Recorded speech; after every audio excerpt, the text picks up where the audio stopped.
profit from it.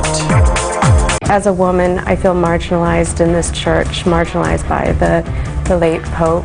This Pope didn't care to learn from the likes of women.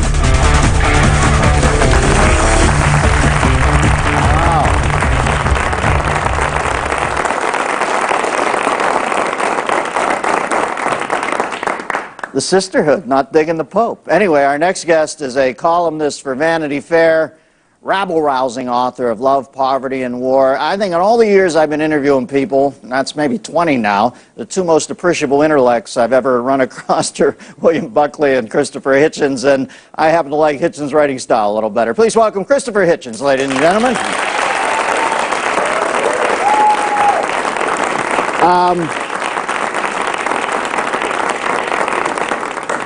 Chris, you fearlessly go where some won't. Now, I know in the old church, literally, when somebody was up for sainthood and stuff like that, there was somebody who would play the official, it's where the phrase comes from, devil's advocate. Am I correct? You would have been correct until the last few years of this Pope, who abolished the office of Advocatus Diaboli, devil's advocate. And fast-tracked candidates of his own, including some very weird people, for beatification and for sainthood. So one of the most famous institutions of the church, the one that tried to restrain mere superstition and cultism, was abolished by him to clear the road for cults of personality. Well, shoot the Pope through the prism of maybe, what did you think of this Pope now and his demise? Well, I could add to just what I just said by saying, look, he did ask me to testify against the beatification of Mother Teresa, and I did go to do that. And thus, I suppose, became the first person ever to represent the devil pro bono, without an advocate, which is a distinction of a kind. So I have to thank him. He was broad-minded enough for that. But he made more saints than all his 10 predecessors, I think I'm right in saying, combined and doubled. And I think he did that for this reason.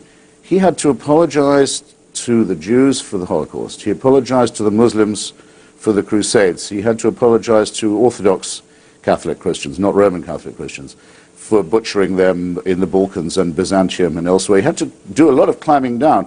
But of course he was infallible on everything else. All right. And one way of rallying the faithful in a time of doubt is to make lots of saints and stress the issue of martyrdom. It's a cheap trick, but it seems to have, it's a horrible thing to say, but it worked.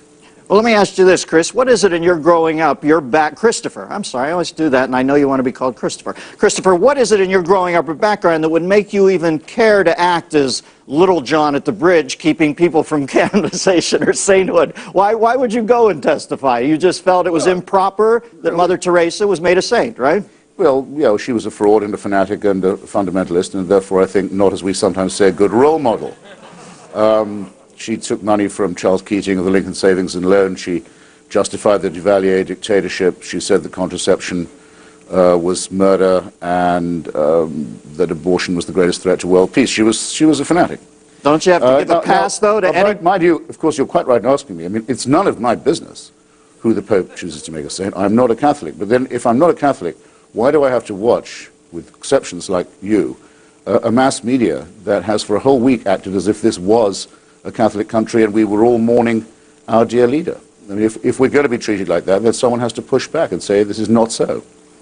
Well, listen, I'm enamored of the Pope in most of the symbolic ways everybody has. He seemed like a man of peace, and when a man of peace passes, I'm saddened like anybody else in this world gone mad. My feeling is, though, that at the end, I'm adamant about this fact. If there's one reason for a church to exist, it's to protect the innocents. And we have priests going after kids in this culture, like, unbelievably. And the fact that I had an old guy in there who probably would have died if they had told him about much of this makes me long for a newer, more cranky Pope who's going to walk the beat and swing the nightstick more. I mean... Well, I completely second those who were just applauding, but unfortunately it didn't break his heart when he found out. He knew that Cardinal Bernard Law was moving around sadistic predators, concealing their activities from the police, which it was his job to disclose, inflicting them on parishes where he knew they would attack again, and covering up for them. This is one of the gravest crimes in the calendar. This is the sort of crime that would make an atheist fear he was going to go to hell. It's the one thing no one can tolerate. Cardinal Law, who should be facing trial in Boston, is instead a fugitive from justice in Rome, given a special sinecure and a place of refuge by His Holiness the Pope. He can't get out of that. That's wickedness. It's also, in my view, wickedness to say that condoms are more nasty and more dangerous than the AIDS virus, which was the Pope's official position. It's lucky for him that he isn't going to face judgment, because if he did, he'd have a lot of people's deaths on his conscience, as well as the rape and torture of a lot of children. These are things I wouldn't want to have to go to my grave with, even if I was sure there was no afterlife. And no one will say this week. It's all piety, it's all Pope all the time. And what about when you say man of peace? This is the guy who invited Saddam Hussein's chief henchman to the Vatican a couple of weeks before Saddam was removed, and fawned on him and called him a man of peace. That's Tariq Aziz, another wanted torturer and mass murderer. This is a pretty grim record. Well, Chris, you better hope so, or you're going to hell if not. Well, all the most amusing people seem to be bound the same way.